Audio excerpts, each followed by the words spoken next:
गंगा में मिली दक्षिण अमेरिका में पाई जाने वाली मछली। गंगा नदी में मिली सकर माउथ कैटफिश मछली।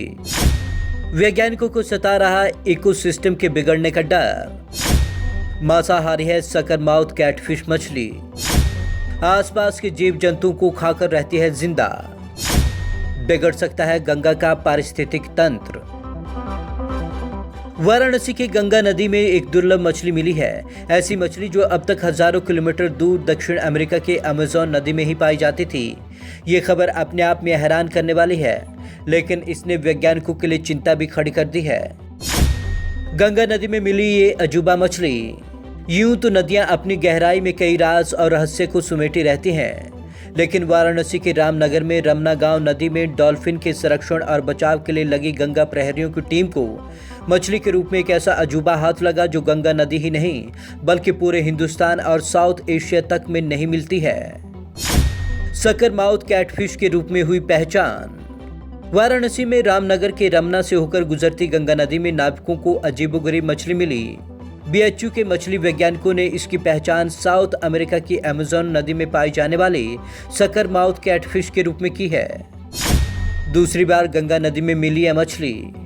अजीब से मुंह वाली साउथ अमेरिका के अमेज़न नदी में हजारों किलोमीटर दूर पाई जाने वाली सकर माउथ कैटफिश की तरह लग रही थी।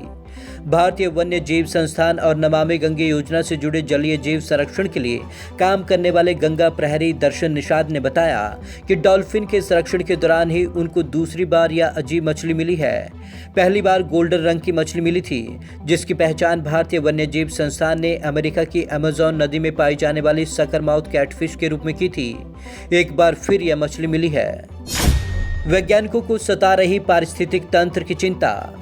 वैसे तो ये अपने आप में दुर्लभ और हैरान करने वाली घटना है, लेकिन इस घटना ने वैज्ञानिकों की चिंता बढ़ा दी है।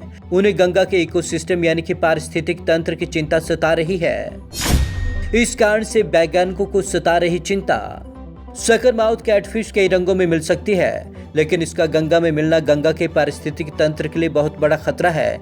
इसलिए क्योंकि यह मछली मांसाहारी है और आसपास के जीव जंतुओं को खाकर जिंदा रहती है।